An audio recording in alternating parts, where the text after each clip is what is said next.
C'est le moment du point météo avec toi, Noémie, météo et routage. Comment ça va se passer dans les prochaines heures, justement, pour les leaders? On y revient parce qu'on est vraiment accrochés à ces heures-là. Oui, et bien donc là, on l'a dit, hein, ils passent les Açores et ils sont toujours pris entre la dépression et un anticyclone ici, donc une zone de vent faible. Et qu'est-ce qui a permis à Yoann de venir un petit peu recoller à Charlie?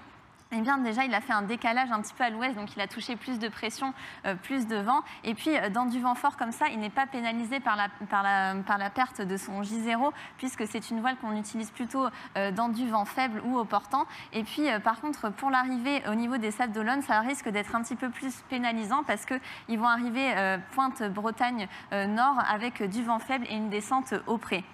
Sébastien Simon, lui qu'on voit ici, va effectuer un petit recalage le long des Açores pour éviter cette zone de vent faible.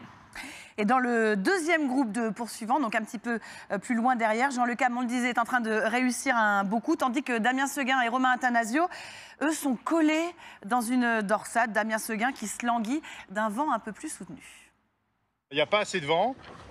J'attends qu'il rentre un peu et que ça tourne dans le bon sens pour pouvoir aller vers la prochaine destination. Hein.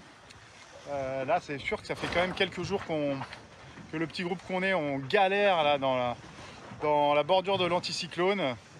Donc, ouais, c'est pas simple. C'est pas simple et il va falloir que ça avance un petit peu plus quand même, parce que mine de rien, il reste quand même un petit peu de route avant l'équateur. Je parle même pas de l'arrivée.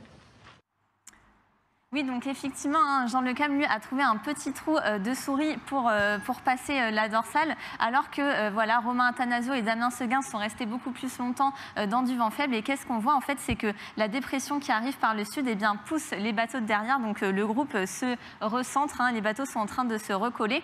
Mais ils vont devoir passer maintenant le front semi-permanent de Cabo Frio. Donc voilà, ils vont rebuter dans du vent faible.